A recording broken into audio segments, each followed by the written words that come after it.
اس کے ہونٹوں سے اس کا نام کراہ کی صورت میں نکلا اور وہ پھر سے غنودگی میں چلی گئی۔ یہ ناول آپ کتاب نگری یوٹیوب چینل پر پڑھ رہے ہیں۔ میں ڈاکٹر کو کال کرتا ہوں، تم تب تک شانی کے پاس رہو۔ وہ پریشان سے پرنس سے کہہ کر بہت تیزی سے سیدھا ہوا اور اس سے بھی تیزی سے روم سے نکل گیا۔ پرنس نے بے ہوش شانی کو دیکھا اور پھر ایک طرف بیڈ پر چڑھنے سے پہلے اسے یہ خیال آیا کہ ایک بار شانی نے اسے بخار ہونے پر ٹھنڈے پانی کی پٹیاں رکھی تھیں، اسے بھی ایسا کرنا چاہیے۔ وہ رکا اور دوڑتے قدموں سے وہ روم سے باہر نکلا تھا۔ کچھ دیر میں غازی ڈاکٹر کو کال کر کے واپس روم میں آیا تو پرنس شایان کے پاس بیٹھا بڑے انہماک سے اس کی پیشانی پر سرد پٹیاں رکھ رہا تھا۔ غازی اب حیران نہیں ہوا تھا بلکہ وہ مسکرا رہا تھا۔ صبح کھلی ہوئی کمشنر وجدان کے لان میں جگمگا رہی تھی اور اندر ڈائننگ ٹیبل کے ارد گرد ان چاروں نے رونقیں لگائی ہوئی تھی۔ آپس میں باتیں کرتے ہوئے کہے لگاتے ہوئے وہ چاروں گھر کے در و دیوار تک کو خوشگواری بخش چکے تھے۔ ڈھیر ساری شاپنگ اور ڈنر کے وعدے کے بعد اب انم اور دعا کی زبان مرتضیٰ نے بند کروا دی تھی۔ مصطفیٰ ابھی تک آیا نہیں؟ وجدان صاحب فل ریڈی ہو کر سربراہی کرسی کھینچ کر بیٹھتے ہوئے ان چاروں پر نگاہ ڈال کر بیٹھے تھے۔ وہ چاروں اب خاموش ہو چکے تھے مگر چہرے خوشی سے کھلے ہوئے تھے۔ آتا ہی ہوگا، شانی مسکراتی ہوئی بے حد سرشار سے ان کا ناشتہ رکھتی ہوئی ان کے پاس سے کرسی کھینچ کر بیٹھ گئی۔ وجدان نے ان کی طرف دیکھا۔ اس سے کہو نماز کے بعد گھر آ جایا کرے، اب بیوی آ گئی ہے، اسے بھی ٹائم دے، آپ کم کام لیا کریں اس سے۔ شانی کو دیکھتے ہوئے بظاہر وہ سنجیدہ تھے مگر آنکھوں میں صاف شرارت تھی۔ وہ تینوں مسکراتے ہوئے ان کی طرف متوجہ ہو گئے۔ انم البتہ اب نروس سے نظر آ رہی تھی۔ اچھا جی، یہ شکایت مجھے آپ سے کرنی چاہیے یا آپ کو مجھ سے؟ شانی نے مصنوعی خفگی سے ہاتھ میں لیا چمچہ ان کے بازو پر ہلکے سے مارا۔ دعا اور مرتضیٰ مسکرا دیے اور صبا میز پر کوہنیوں کو ٹیک کر چہرہ ہاتھوں میں بھرے بڑے پیار سے ان کی طرف دیکھنے لگی تھی۔ مرتضیٰ نے سب کی طرف دیکھا اور انہماک سے اپنے مما پاپا کو دیکھتی صبا کو، اور پھر مسکراہٹ دباتے ہوئے اس کے پاؤں پر ایک پاؤں مارا تھا۔ صبا چونکی اور اس نے غصے والی ایک گھوری اسے دے کر اپنی کرسی ذرا سے کنارے کھسکا لی۔ ادھر انم مصطفیٰ کے ذکر پر کچھ بے چین سی ہوئی تھی۔ اذان سے پہلے والا سارا منظر اس کے دل میں ابھی میٹھی میٹھی سے کسک ٹکا رہا تھا۔ دل کی اس کیفیت اچھی بھی لگ رہی تھی اور عجیب سا بھی احساس ہو رہا تھا۔ مصطفیٰ کا جادو اسے اپنے سحر میں گرفتار کر رہا تھا، جکڑ رہا تھا۔ ٹیبل پر ایک کوہنی رکھے اپنی گردن پر ہاتھ رکھ کر وہ مصطفیٰ کے خیال میں کھوئی ہوئی تھی۔ آنکھوں میں چمک کے ساتھ مدہوشی سی بھی چھلکی۔ یہ ناول آپ کتاب نگری یوٹیوب چینل پر پڑھ رہے ہیں۔ ناشتہ دو مجھے۔ ایک ہاتھ نے اس کے آگے چٹکی بجائی اور انم بری طرح سے چونک کر سیدھی ہوئی، گردن موڑ کر پاس آ بیٹھے مصطفیٰ کو دیکھا۔ وہ جانے کب اس کے پاس آ بیٹھا تھا اسے خبر ہی نہیں ہوئی۔ آپ آ گئے؟ حوانک بنی وہ پوری آنکھیں کھول کر دیکھ رہی تھی۔ مصطفیٰ نے آنکھوں کی پتلیاں سکیڑ کر اس کا انداز دیکھا۔ جی آ گیا ہوں، ناشتہ دیں گے اب آپ؟ سنجیدہ سا بول کر اس کی ناک پکڑ کر ہلا دی اور کرسی سے ٹیک لگا کر سب کی طرف دیکھا۔ صبا اور دعا سر پلیٹ پر تقریباً گرائے اپنی ہنسی چھپا رہی تھی۔ کچھ یہی حال مرتضیٰ کا بھی تھا مگر سر اٹھائے بس کھاتے ہوئے ان دونوں کو چمکتی آنکھوں سے دیکھ رہا تھا۔ مصطفیٰ نے سر جھٹک کر وجدان صاحب اور شانی کو دیکھا۔ اس کے دیکھتے ہی ان دونوں نے جسے مسکرا کر اسے چھیڑا تھا۔ مصطفیٰ سر جھٹک کر آگے ہو کر بیٹھا اور پلیٹ کی طرف دیکھا۔ ادھر انم اپنی بے وقوفی پر خود کو ملامت کرتی اس کے پلیٹ میں ناشتہ ڈال رہی تھی۔ دودھیا گلابی نازک انگلیاں، تراشے ناخن، بہت خوبصورت ہاتھ جنہیں چھونے کی تمنا جاگ جائے۔ پپا اور شانی، مجھے آپ سے ایک بات کہنی ہے۔ انم کے ہاتھوں سے نگاہ ہٹا کر دونوں ہاتھ ٹیبل پر رکھ کر وہ بہت سنجیدگی سے ان لوگوں کو مخاطب ہوا تو شانی اور وجدان نے ایک دوسرے کی شکل دیکھی اور پھر مصطفیٰ کو۔ کہو بیٹا۔ وجدان صاحب نے بھرپور محبت بھری نظر اپنے کڑیل زبان پر ڈالی۔ مصطفیٰ کو دیکھ کر ان کا سر فخر سے اونچا ہو جاتا تھا۔ شانی بھی اس کی طرف متوجہ ہوئی تھی۔ مصطفیٰ نے باری باری ان چاروں کی طرف بھی دیکھا۔ ناشتہ دیتی اس کی انم، آرام سے کھاتی اس کی پیاری بہن دعا، شوق و شریر مگر بہت محبت بھرا مرتضیٰ۔ مصطفیٰ کو اپنی طرف دیکھتے پایا تو وہ مسکرا دیا۔ بدلے میں وہ بھی محبت سے مسکرایا اور پھر صبا پر اس کی نگاہ ٹھہری۔ صبا اپنی طرف دیکھتے ہوئے مصطفیٰ کی بھوری آنکھوں سے گھبرائی مگر مسکرا کر اسے دیکھتی رہی۔ صبا اسے پکارا اور صبا ہی کیا سب دل و جان سے ہماتن گوش ہوئے تھے۔ جانے کیا مصطفیٰ کہنے جا رہا تھا۔ جی بھیا، وہ اسے دیکھ کر مسکرائی۔ تمہارے بھائی نے مجھے ایک ذمہ داری سونپی تھی صبا، وہ پوری سنجیدگی سے بولنا شروع ہوا۔ جب اس نے ولف کی ٹیم جوائن کی تھی تب اس نے کہا تھا کہ اب کسی کو پتہ نہیں چلنا چاہیے کہ صبا اس کی بہن ہے، اور ولف کا یہ فیصلہ تھا کہ تم اب مصطفیٰ کی بہن ہو۔ میں ٹھیک کہہ رہا ہوں نا؟ وہ سنجیدگی سے بولتا سب کچھ سنجیدہ کر گیا۔ وجدان صاحب نے اسے پھر صبا کو دیکھا۔ ولف نے ذمہ داری لی اور پورے دل سے وہ ذمہ داری نبھائی۔ یہ ناول آپ کتاب نگری یوٹیوب چینل پر پڑھ رہے ہیں۔ جی آپ میرے بھیا ہیں، بھائی کی طرح نہیں بلکہ اس سے بڑھ کر۔ صرف کہا نہیں تھا، صبا کی آنکھوں میں پانی سا آیا تھا، احساس محبت سے بھرا ہوا پانی۔ مرتضیٰ نے چور نظروں سے اسے دیکھا۔ شانی کی آنکھیں بھی نم ہوئیں۔ ان کے جیسے لوگ سمجھ سکتے ہیں جب کوئی آپ کی حیثیت نہ دیکھ کر، آپ کا خالص دل دیکھ کر اپنی بے پناہ محبت اور توجہ دے تو دل میں کیا احساس اٹھتے ہیں، یہ شانی سے بہتر کون جان سکتا تھا۔ اور تم میرے لیے بالکل میری دعا کی طرح ہو، اس میں کبھی تمہیں شک نہیں رہا ہوگا۔ وہ ہلکے سے مسکرایا۔ صبا نے تیزی سے سرنفی میں ہلایا، آنکھیں پانیوں سے بھری تھیں اس لیے بولنے میں دقت سی ہو رہی تھی۔ مصطفیٰ کی باتوں سے دل بھر آیا تھا۔ وہ احسان نہیں کرتا تھا، وہ محبت دیتا تھا۔ انہم اور دعا خاموشی مگر محبت اور عقیدت سے بھری نگاہوں سے مصطفیٰ کو دیکھ رہی تھی۔ تو جب دعا کی باری آئی، پاپا نے مجھ سے ذکر کیا اور میں نے دعا کے لیے فیصلہ کر دیا، اور اس نے کسی بھی ایک اعتراض کے بغیر میرے فیصلے پر پوری طرح دلی رضامندی سے ہاں کر دی۔ مصطفیٰ نے پیار سے دعا کی طرف دیکھا۔ وہ مسکرائی اور مرتضیٰ چونکا۔ دل کچھ سکڑا، خطرے کا الارم کہیں دور سے سنائی دیا۔ چونکے تو وجدان صاحب بھی پھر کچھ سوچ کر مسکرا دیے۔ وہ اب آرام سے ناشتہ کرتے ہوئے مصطفیٰ کے آگے بولنے کے منتظر تھے۔ بھیا، آپ جو کہیں گے وہ مانوں گی، چاہے جان ہی کیوں نہ ہو۔ سبا اپنے جذبات پر قابو پا کر مضبوطی سے بولی تھی۔ تم سب میری جان ہو، پاپا نے تم سب کو مجھے سونپا ہے، اور میں کبھی نہیں چاہوں گا کہ میں کبھی تم سب پر ایک آنچ بھی برداشت کروں، چاہے وہ کوئی بری بات کا ایک سایہ بھی ہو۔ وہ ٹھہر ٹھہر کر بولتا اب سب کو چونکا رہا تھا۔ شانی غور سے اس کا چہرہ دیکھ رہی تھی اور وجدان صاحب اطمینان سے کھاتے ہوئے اس کا فیصلہ سننے کے منتظر تھے۔ میں تمہارا نکاح مرتضیٰ سے کروانا چاہتا ہوں سبا، وہ بولا، اور سب کے سب چونک گئے سوائے وجدان صاحب کے۔ لقمہ چباتے ہوئے وہ مسلسل مسکرا رہے تھے۔ کھاتے ہوئے مرتضیٰ کے حلق میں نوالا اٹکا اور وہ زور سے کھانسا۔ سب کے سر اس کی جانب گھوم گئے۔ یہ ناول آپ کتاب نگری یوٹیوب چینل پر پڑھ رہے ہیں۔ انو، پانی دو اسے، مصطفیٰ نے پاس بیٹھی انم سے کہا، اور وہ بمشکل اپنی ہنسی دباتی تیزی سے اٹھی، نہ صرف اسے پانی کا گلاس تھمایا بلکہ اس کی پشت بھی شرارت سے زور زور سے تھپکی۔ پانی پیتے ہوئے مرتضیٰ چور نظروں سے سب کے مسکراتے چہرے کو دیکھ رہا تھا۔ دلی مراد برائیے بھیا جی۔ انم جھکی اور اس کے کان میں سرگوشی کر کے سیدھی کھڑی ہو گئی۔ مرتضیٰ بس دانت پیس کر رہ گیا۔ اس کی پونی کھینچنے کی تمنا اٹھی مگر سٹون مین کو سامنے بیٹھے دیکھ کر دل میں دبا گیا۔ ہاں تو صبا، تمہیں کوئی اعتراض ہے؟ مرتضیٰ سے نگاہ ہٹا کر وہ اب شاکڈ سی صبا سے پوچھ رہا تھا۔ وہ صدمے میں تھی۔ دعا نے زور سے اس کی پسلی میں کوہنی ماری اور وہ ہڑبڑا گئی۔ بھیا؟ صبا بہت پریشانی سے اس کی طرف دیکھنے لگی۔ کیا بولے کیا کرے، ساری خود اعتمادی ہوا ہو گئی۔ صبا، اب تک میں چپ تھا، تمہیں ذمہ داری قبول نہیں تھی۔ میں نے اس کا احترام کیا کیونکہ مجھے اپنے بھائی بہن پر پورا اعتماد ہے، پر آج ایک واسق نے کہا تو میں برداشت کر گیا کیونکہ اس نے صرف غصے میں کہا، پر کل کو میرے بھائی بہن پر کوئی انگلی اٹھائے بالکل برداشت نہیں کروں گا۔ وہ ایک لفظ ٹھہر ٹھہر کر بولتا سب کو جھٹکے پر جھٹکے دے رہا تھا۔ مرتضیٰ نے سر کرسی کے پیچھے دھکیلا۔ یعنی بھائی صاحب سب جانتے تھے؟ اللہ، میں اب ان کا سامنا کیسے کروں گا؟ انم نے پیار سے سر لڑکا کر مرتضیٰ کے بال چھوئے۔ ایک منٹ، کہ بھیا کو کل کے حادثے کی خبر کیسے ہوئی؟ مرتضیٰ کے ذہن نے جھٹکا دیا اور وہ جھٹکے سے پورا گھوم کر انم کی طرف دیکھنے لگا۔ اس کی نگاہوں سے وہ ذرا سا گڑبڑائی، پھر فوراً آ کر پھر سے مصطفیٰ کے پاس بیٹھ کے گردن تان لی۔ اب مرتضیٰ کی مجال جو اسے انگلی بھی لگا لے، اور اب وہ واقعی اس کے بال نہیں نوچ سکتا تھا، اس لیے بات پر اٹھا کر مصطفیٰ کی طرف دھیان لگایا۔ شاکر سے میں نے بات کر لی، اسے کوئی اعتراض نہیں، اب تم ہاں یا نہ میں جواب دو، تب تک میں ناشتہ کر لوں۔ مرتضیٰ اور انم سے نگاہ ہٹا کر وہ صبا سے بولا اور سر جھکا کر اپنی پلیٹ پر جھک گیا۔ باقی سب اب صبا کی طرف دیکھ رہے تھے۔ صبا نے ایک ایک پر نگاہ ڈالی۔ وجدان صاحب اب چائے پی رہے تھے اور شفقت سے اسے دیکھ رہے تھے۔ شانی بیٹی بہو جیسے ملی جلی والی پیاری ساس والی نگاہوں سے اسے مسکرا کر دیکھ رہی تھی۔ انم کوہنی ٹیبل پر رکھے مٹھی پر ٹھوڑی رکھے اسے بھویں اچکا کر ہاں کرنے پر اکسا رہی تھی۔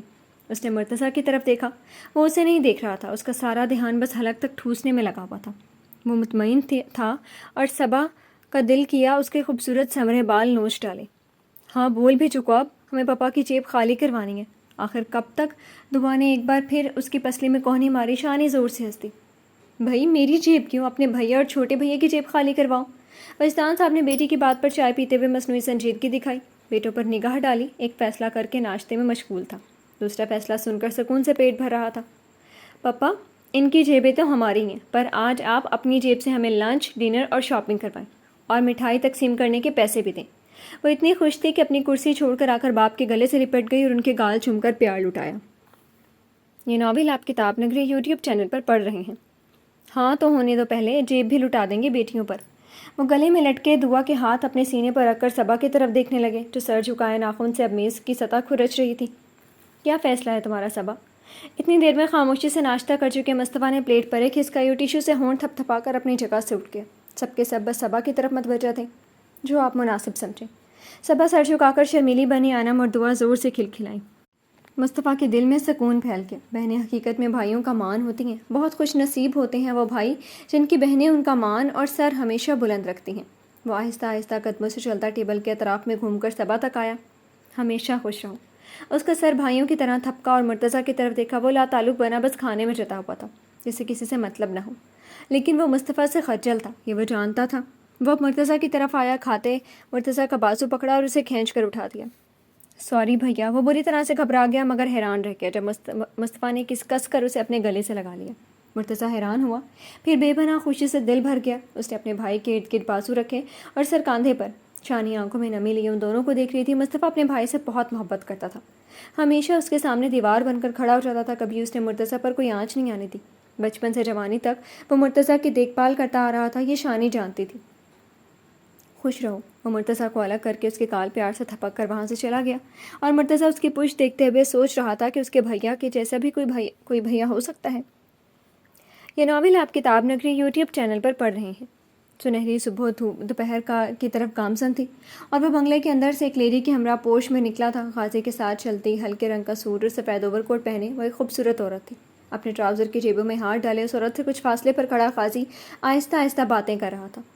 بہت پیاری اور معصوم سی لڑکی ہے شایان، وہ غازی کے ساتھ چلتے ہوئے اب اس کی تعریف کر بیٹھی۔ اس کی سادگی اور معصوم حسن سے وہ بھی متاثر ہوئی تھی۔ غازی کچھ نہیں بولا، بس ہلکے سے مسکرا دیا، پھر فکر مندی سے پوچھا، بخار کب تک اترے گا شایان کا؟ عورت نے سر اٹھا کر غازی کو دیکھا۔ وہ ایک لڑکی کے لیے پریشان تھا، یہ ان کے لیے حیران کن تھا۔ شام تک آرام آ جائے گا، بس تم اب اس بارش میں بھیگنے مت دینا۔ ہلکی سے مسکرا کر غازی کی پریشانی دور کی۔ غازی نے شایان کی بیماری کی وجہ یہی بتایا، اس لیے وہ بول کر آگے بڑھ گئی۔ تھینک یو بھابھی، اب اپنی ڈیوٹی چھوڑ کر آئیں۔ وہ ان کا ممنون سا ہو رہا تھا۔ وہ ایک مشہور ڈاکٹر تھیں، اپنے مریضوں کی مصروفیت کے باوجود بھی اس کی کال پر آ گئیں۔ میری میاں کی اکلوتے دوست ہو تم، اس لحاظ سے میرے اکلوتے دیور۔ وہ عورت خوش دلی سے مسکراتی اپنی کار کا ڈور کھولنے لگی۔ وہ غازی کے دوست شفیع علی کی بیوی تھی اور ان کے درمیان فیملی ٹرمز تھے۔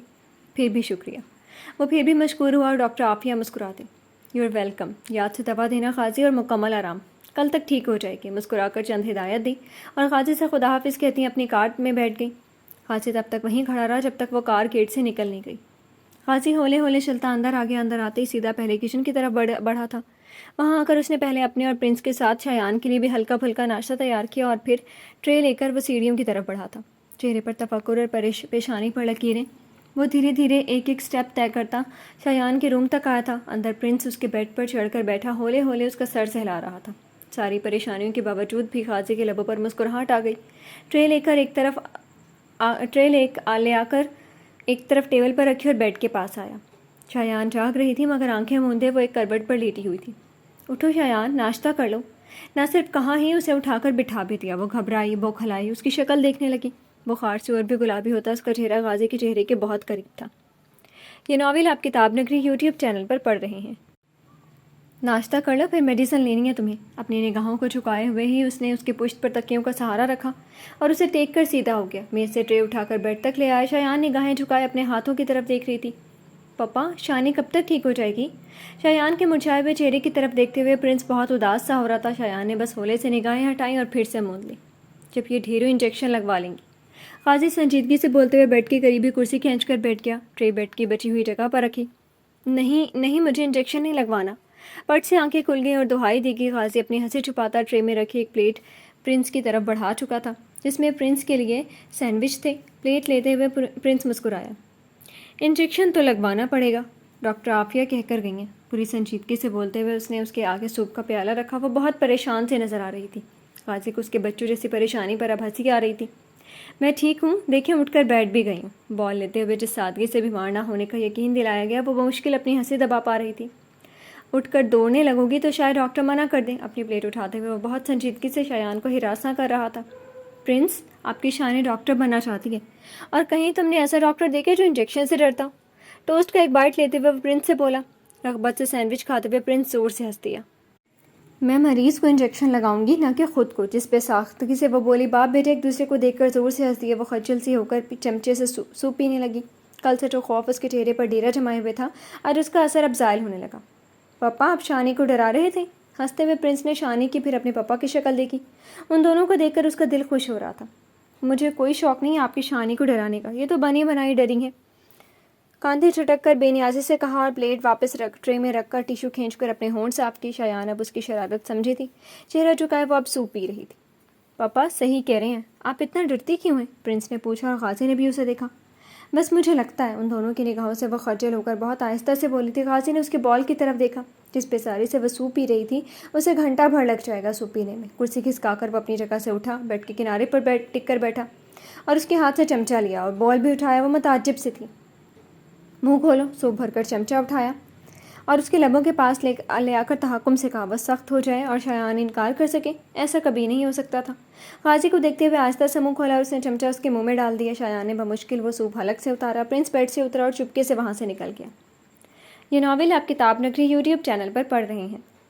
وہ چمچہ منہ میں ڈالتا رہا اور وہ خاموشی سے وہ سوپ پیتی رہی تھی۔ اس کے چہرے کو دیکھتے ہوئے قاضی بس اس کی کالی آنکھوں میں اترتی ڈھیروں نمی دیکھ رہا تھا۔ رونا کیوں آ رہا ہے؟ آخر کب تک اس کے اٹکے آنسو برداشت سے باہر ہو گئے تھے؟ تو وہ سخت نہ رہ سکا، نرمی سے پوچھنا تھا کہ کالی آنکھیں چھلک گئیں اور وہ بے بس ہو گیا۔ شایان، تمہارے آنسو غازی کو کہیں کا نہیں رہنے دیں گے، خدارا مجھ پہ رحم کھاؤ۔ وہ اب اپنے دل سے ہار رہا تھا۔ یہ لڑکی اس کی کمزوری بن جائے گی، یہ خواب میں بھی نہیں سوچا تھا۔ اس سوپ میں بہت نمک ہے۔ روتے روتے جیسے ہی بتایا گیا، قاضی نے فوراً اسے دیکھا اور پھر بال میں بچے سوپ کو بہت تیزی سے اس نے چمچے میں سوپ بھرا اور منہ میں ڈالا۔ قاضی کو وہ نگلنا مشکل ہو گیا۔ بڑی مشکل سے وہ حلق میں اتارا اور پھر روتی ہوئی شایان کو دیکھا۔ ہے نا بہت نمک؟ ناک سے پانی سکڑ کر الٹے ہاتھوں سے گال رگڑ کر پوچھا اور وہ ایک دم سے زور سے ہنس دیا۔ اسے اتنی زبردست ہنسی آ رہی تھی کہ وہ بے ساختہ ہنستا چلا گیا اور وہ حیران سی اسے دیکھے جا رہی تھی۔ قاضی اسی طرح ہنستے ہوئے پیچھے کی طرف جھکا کے، قاضی پیچھے ٹرے ہیں، وہ ٹرے پر ہنستے ہوئے گرتا کہ شایان نے فوراً اپنی جگہ سے اٹھ کر اس کے کاندھے تھام لیا۔ قاضی نے تیزی سے ہاتھ میں لیا وہ سوپ کا بچا پیالہ خود پر انڈیلنے سے بچانا چاہا، دایاں ہاتھ پرے کیا اور یہی وہ توازن کھو بیٹھا۔ وہ بستر پر گرا اور اس کے کاندھے کو تھامے ہوئے شایان سیدھے سیدھے اس کے اوپر آ گری۔ چہرے سے چہرے ٹکرائے اور اس حادثے سے قاضی کے لب اس کے نازک لب سے چھو گئے۔ اس ایک پل نے جیسے دونوں کو منجمد کر دیا۔ ان لبوں کی نرمی نے قاضی کے دل میں قیامت برپا کر دی۔ ادھر شایان نے تیزی سے اپنا چہرہ اٹھایا، بھوری آنکھوں سے کالی آنکھیں ٹکرائیں اور دلوں پر بجلی سے گر گئی۔ یہ ناول آپ کتاب نگری یوٹیوب چینل پر پڑھ رہے ہیں۔ سوری، وہ عام حالات میں بھی اسے قاضی سے بولنے میں دقت ہوتی تھی، ابھی تو حالات ہی ناساز تھے۔ گھبراہٹ میں اس کے ہونٹوں سے ٹوٹے ہوئے الفاظ نکلے۔ وہ کچھ نہیں بولا، بس اس کی کمر میں ہاتھ ڈالا اور اسے لے کر تیزی سے اٹھ کر بیٹھ گیا۔ شایان گھبرائی ہوئی اسے دیکھ رہی تھی، مگر حیرت انگیز بات یہ تھی کہ کل ایک ہاتھ بھی اس کی کمر پر ایسے پڑے تھے، مگر اس کی گرفت میں اور اس گرفت میں زمین آسمان کا فرق تھا۔ قاضی کے کاندھے کے پاس اس کی شرٹ دبوچے ہوئے اس کا چہرہ ہی کیا، گردن تک گلابی پڑے ہوئے تھے۔ تم نے مجھے پگھلا دیا، مگر ایک فیصلہ آسان کر دیا اس حسین حادثے نے۔ اس کے چہرے کو دیکھتے ہوئے وہ بولا اور شایان کچھ نہ سمجھ سکی، بس سہمی ہوئی نگاہ سے اسے دیکھ رہی تھی۔ قاضی کے ہونٹوں پر دل فریب مسکراہٹ ابھری، اپنے ہاتھ اس کی کمر پر سے ہٹایا اور خود سے الگ کر کے اٹھ کھڑا ہوا۔ گردن موڑ کر سوپ کے پیالے کو دیکھا، وہ حسین حادثے کو انجام دے کر بستر پر الٹ چکا تھا۔ دوسری نگاہ گھبرائی سہمی ہوئی سی شایان پر ڈالی۔ پاپا، آپ کے لیے ہاسپٹل سے فون ہے، عافیہ آنٹی آپ کو بلا رہی ہیں۔ وہ کچھ اور کہتا کہ دروازہ کھول کر پرنس اندر آیا اور جیسے ہی اس نے بتایا، قاضی نے چونک کر اسے دیکھا۔ ہاسپٹل سے؟ وہ ہمیں سکیڑ کر سوچا اور پھر جیسے ہی ذہن میں چھناکا ہوا، وہ بہت تیزی سے روم سے نکل گیا۔ ادھر شایان کی اب تک خجالت سے سرخ گھبرائی ہوئی اپنے دل کی بدلتی کیفیت سے پریشان تھی۔ وہ جب اپنے بیڈ روم میں داخل ہوا تو اس کی کچھ دیر کے بعد ہی انم روم میں آئی تھی۔ مصطفیٰ نے ڈریسر کے دروازے کھولتے ہوئے دروازے سے اندر آتی انم کو دیکھا۔ چہرہ کھلا ہوا تھا اور کالی آنکھوں میں ہیرے سی چمک۔ مست مگن تھی وہیں پرانی انم دراز سے کچھ نکالتے ہوئے اسے دیکھتا ہوا جھکا ہوا وہیں تھم گیا۔ کیا ڈھونڈ رہا تھا؟ کچھ دیر کے لیے بھول گیا۔ کچھ ڈھونڈ رہی ہیں مصطفیٰ؟ دراز کھلی ہوئی تھی اور وہ کہیں اور ہی گم تھا۔ اسے بت بنے دیکھ کر سادگی سے پوچھتے ہوئے وہ قریب آئی اور ایک ہاتھ کے فاصلے پر رک گئی۔ ہاں، سر جھٹک کر اس پر سے نگاہ ہٹائی اور اس نے دراز میں پھر سے تلاش کرنا شروع کر دیا۔ دراز میں اب لیڈیز چیزوں کی بھرمار ہو چکی تھی، میک اپ کا سامان، جیولری اور نہ جانے کیا کیا۔ ساری درازیں کھنگال ڈالی مگر مطلوبہ چیز نہیں ملی۔ کیا ڈھونڈ رہی ہیں مصطفیٰ؟ وہ ایک ہاتھ کا فاصلہ مٹا کر قریب ہوئی اور اس کی دل فریب خوشبو نے اسے پھر سے بھٹکایا۔ مصطفیٰ نے بغیر سر اٹھائے دراز سے چیزیں ادھر ادھر کرتے ہوئے سنجیدگی سے کہا، یہاں ایک پیکٹ رکھا تھا، اس پر براؤن ٹیپ لگا ہوا تھا، اور یہاں میں نے اپنی چیزیں رکھ دیں۔ آپ کا پیکٹ اٹھا کر وارڈروب میں ڈال دیا، لیکن احتیاط سے رکھا ہے۔ مصطفیٰ کو ڈھونڈنے میں مشغول دیکھ کر جوش سے بتایا، لیکن جیسے ہی اس نے جھٹکے سے سر اٹھا کر اسے دیکھا، فوراً آواز دھیمی ہو گئی۔ یہ بیویاں روم میں آتے ہی سیدھے اسی کام پر کیوں لگ جاتی ہیں؟ وہ سوچتا ہوا دراز بند کر کے۔ وہ چھوٹا سا پیکٹ تمہاری چیزیں خراب نہیں کر دیتا، ایک جگہ پڑے رہنے دیتی۔ وہ آرام سے سیدھا ہوا اور ڈریسر سے ٹیک لگا کر انم کا سرشار چہرہ دیکھا۔ چھوٹا پیکٹ؟ وہ بہت بھاری بھرکم تھا۔ آنکھیں پھیلا کر ہاتھوں کے اشارے سے پیکٹ کو جناتی سائز بتا کر بڑی معصومیت سے آنکھیں پٹ پٹائیں۔ مصطفیٰ بس اس کی گھنی پلکوں کی دلکشی اور بولتے لبوں کی دل فریبی دیکھ رہا تھا۔ گھنگریالے بالوں والی پونی والی گردن نے بھی ہل کر اسے پھر سے بہکانا چاہا۔ کہاں رکھا ہے وہ پیکٹ؟ سر جھٹک کر پوچھا اور ڈریسر سے ہٹ کر سیدھا کھڑا ہو گیا۔ ابھی لاتی ہوں، بول کر وہ تیزی سے ڈریسنگ میں بھاگی اور مصطفیٰ سر ہلاتا پھر سے بیڈ کی طرف آیا۔ ایک بار پھر اس نے بیڈ کے سائڈ ٹیبل کی دراز باہر کی جانب کھینچی اور ایک بار پھر اس نے تحمل سے آنکھیں بند کر کے دوبارہ کھولی۔ یہاں بھی اس کی چیزیں سرے سے غائب تھیں اور زوجہ محترمہ کی چیزیں آرام سے حق جزاتی پڑی ہوئی تھیں۔ حق جتانے کا دوسرا طریقہ تو کبھی نہیں آزمایا۔ وہ سوچتا ہوا دھیرے دھیرے چلتا آ کر ڈریسنگ میں کھڑا ہو گیا۔ انم سار کے الماریوں کی ڈور کھسکائے پریشان سے وہ پیکٹ کھنگال رہی تھی۔ وہ پیکٹ رکھ کر بھولی ہوئی تھی شاید۔ یہ ناول آپ کتاب نگری یوٹیوب چینل پر پڑھ رہے ہیں۔ بیڈ کی دراز میں چند چھوٹی موٹی چیزیں رکھی تھیں، وہ سب کہاں ہیں؟ سینے پر ہاتھ باندھ کر وہیں سلائڈ ڈور پر کوہنی ٹکائے وہ انم کی پشت پر کرلی بالوں کی پونی دیکھ رہا تھا۔ اس کی ہر جنبش پر وہ گردن کو چومتی، کھلے گلے سے نسراتے پشت کو چھو لیتی۔ دوپٹہ بے نیازی سے ایک شانے سے ہو کر پیروں تک کو چھو رہا تھا۔ سب ایک ہی جگہ تو رکھی تھی مصطفیٰ، نہ جانے کہاں رکھ دیا میں نے۔ پریشان سی وہ بالوں کو پیچھے کرتے ہوئے بہت گھبرائی ہوئی بھی تھی۔ مصطفیٰ کی بولتی نگاہوں سے بے خبر پر وہ بس اس پیکٹ کو ڈھونڈنے کی کوشش میں لگی ہوئی تھی۔ عام بیویوں کی طرح تم میری چیزوں سے چھیڑ چھاڑ مت کیا کرو، وہ اپنی جگہ ہی رہیں گی۔ اسی طرح کھڑے وہ اب بھی اس کی ہر حرکت پر گہری نگاہ رکھے ہوئے تھا۔ کچھ نہیں کیا میں نے، سب لا کر ایک جگہ رکھ دیا تھا۔ یہ مت بھولیں یہ میرا بیڈ روم ہے اور میں اپنے بیڈ روم میں آپ سمیت چیزوں کو چھیڑ سکتی ہوں۔ خالص بیویوں والے انداز میں بے ساختہ بولتے ہوئے وہ بھول گئی کہ کیا بول دیا۔ مصطفیٰ مسکرایا اور آہستہ آہستہ چلتا اس کے پیچھے آ کر کھڑا ہو گیا۔ لیں پکڑیں، مل گیا۔ سب کچھ ایک شاپر میں ڈال کر الماری کی زینت بنانے کے لیے رکھا گیا تھا۔ کوئی کونے کھدرے سے وہ شاپر کھینچ کر اس کی طرف مڑی کہ وہ مصطفیٰ سے ٹکرا گئی۔ اس نے اس کے ہاتھ سے پیکٹ لیا اور ہاتھ بڑھا کر پیکٹ واپس الماری میں رکھ کر انم کی طرف جھکا۔ تم کیسے مجھ سے چھیڑ چھاڑ کر سکتی ہو؟ یہ میں دیکھنا چاہتا ہوں۔ ایک انگلی بڑھا کر انم نے کی کاندھوں پر رکھی ذرا سا انگلی کو جنبش دی اور اٹکا ہوا دوپٹہ اس کی اطاعت کرتا پھسل کر قدموں میں آ گرا اور مصطفیٰ کی نگاہیں پھسلی اور وہ جھکا۔ آپ کو ہاسپٹل جانا ہے نا؟ جھکتے ہوئے مصطفیٰ کو گھبرا کر دیکھتے ہوئے وہ پیچھے کی طرف جھکنے لگی اور وہ کھلی الماری میں گر ہی جاتی کہ مصطفیٰ نے اس کا بازو پکڑ کر اپنی طرف کھینچا اور الماری کی سلائڈ ڈور کھینچ کر برابر کر کے انم کی پشت کو بند ہو چکے ڈور پر ٹیک دیا۔ وہ گھبرائی ہوئی سے اسے دیکھتے ہوئے خود کو کوس رہی تھی۔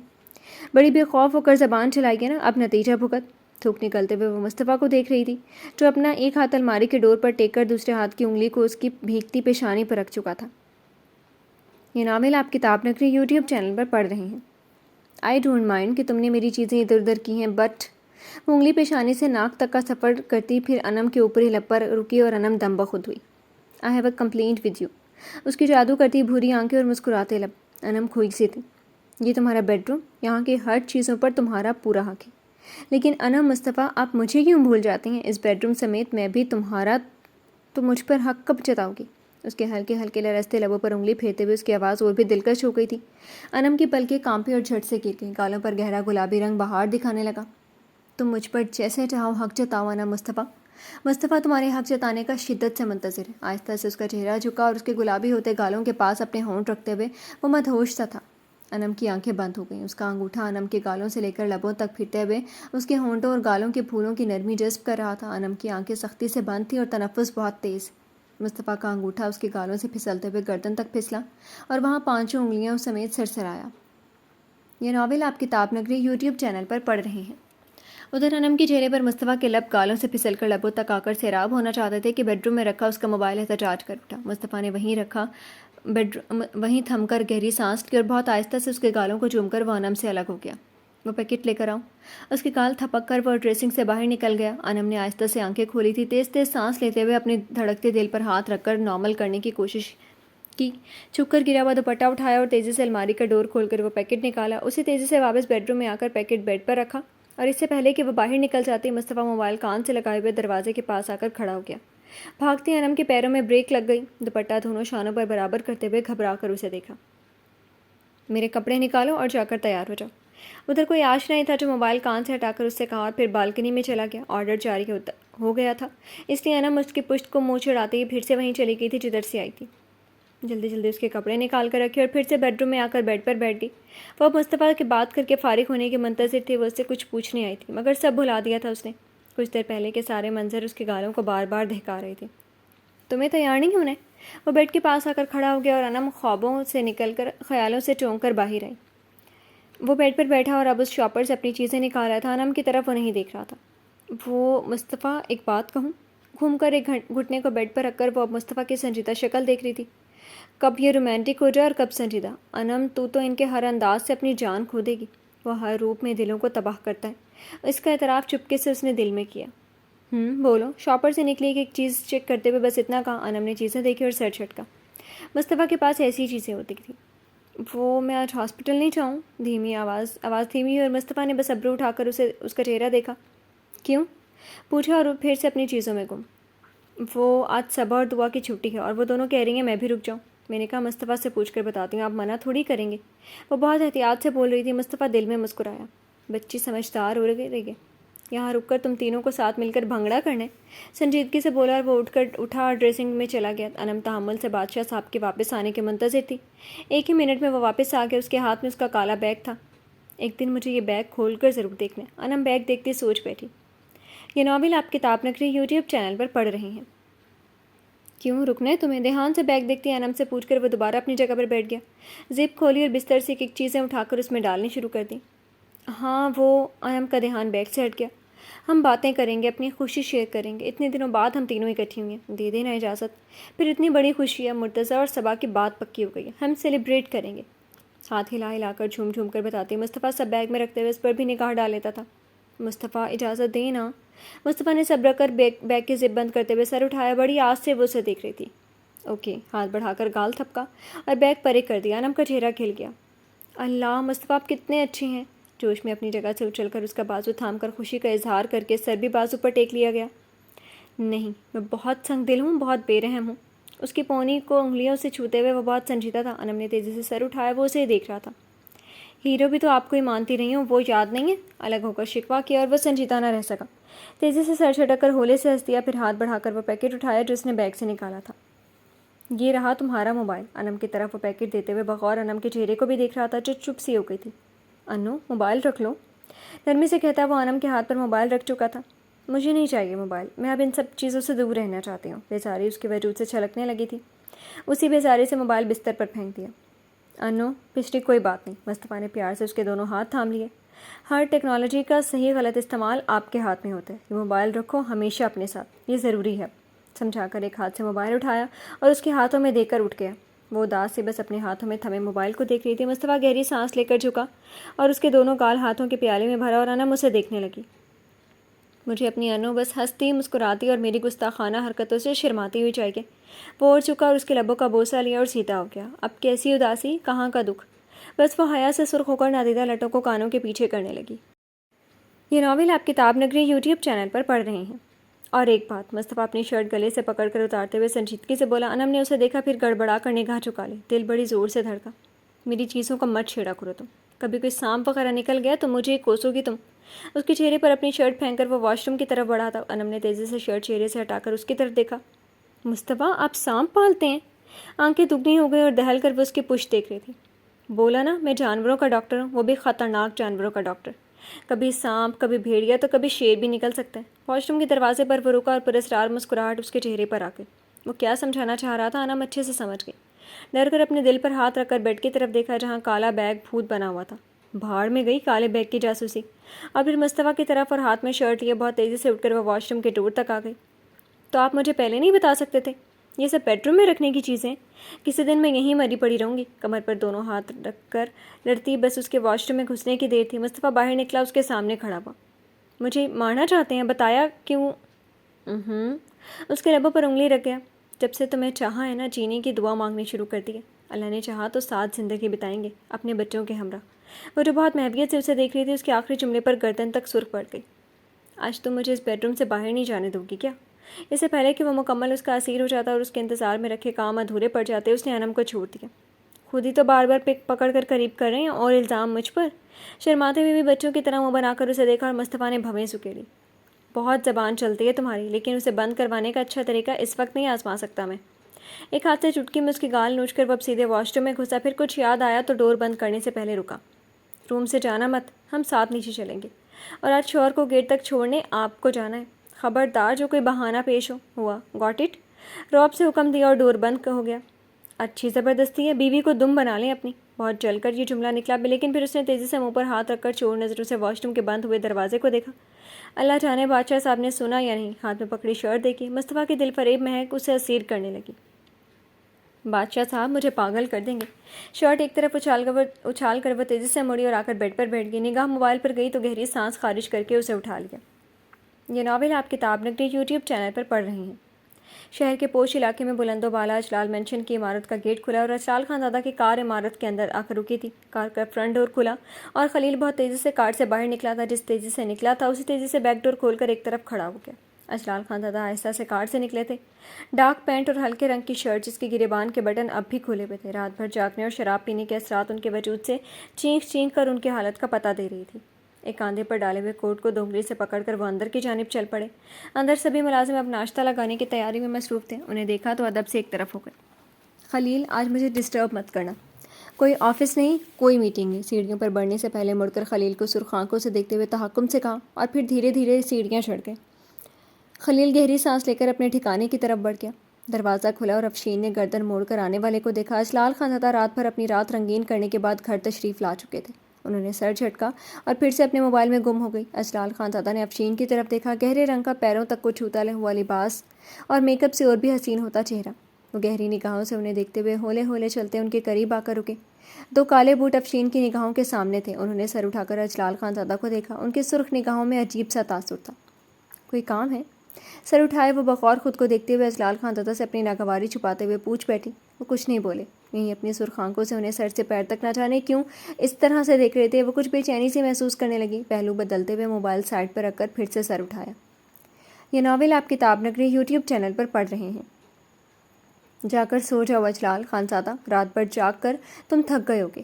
پیر پر دوسرا پیر رکھ کر صوفے کے ہاتھ سے کوہنی ٹیک کر ان کی آواز میں اب طنز کا عنصر شامل تھا. اجلال خان زادہ مسکرائے. ہاتھ میں پکڑا کوٹ وہیں ہاتھ پر پھینکا اور افشین کے پاس ان کے بہت قریب بیٹھ گئے. افشین خیر آرام دہ ہوئی تھی. وہ اٹھ جانا چاہتی تھی کہ اجلال خان زادہ نے ان کے آگے ہاتھ صوفے کی ہتھی پر رکھ کر ان کے چہرے پر نگاہ ڈالی. اس عمر میں بھی وہ کسی کی بھی جذبات بھڑکا دینے کی صلاحیت رکھتی تھی. ہاتھ ہٹاؤ اپنے اجلال. دانت پر دانت جما کر افشین نے بہت سرد نگاہوں سے ان کی طرف دیکھا جن کی آنکھوں میں چھپا مفہوم انہیں پریشان کر رہا تھا. سامنے بازو میں غضب کی طاقت تھی. افشین قوت لگا کر بھی انہیں ہٹا نہیں پا رہی تھی. تم بہت حسین ہو افشین. بلکہ تم حسین نہیں, تم ملکہ ہو. وہ جھکے اور انہوں نے افشین کے چہرے کے قریب اپنا چہرہ رکھ دیا. ان کے منہ سے آتی شراب کی بدبو سے زیادہ ان کی قربت سے افشین کا دم گھٹنے لگا. ان کا بہکا بہکا انداز و ضبط کے آخری حدوں پر کھڑی تھی. اجلال, وہ دور ہٹو مجھ سے. ان کے سینے پر ہاتھ رکھ کر انہوں نے اس وحشی انسان کو خود سے دور کرنا چاہا. میں ایک سوال لے کر تمہارے پاس آیا ہوں اور اس کا جواب لیے بغیر میں دور نہیں ہٹوں گا. افشین اجلال خان زادہ, تم مجھے جانتی ہو. میں اپنی غرض سے پیچھے نہیں ہٹتا.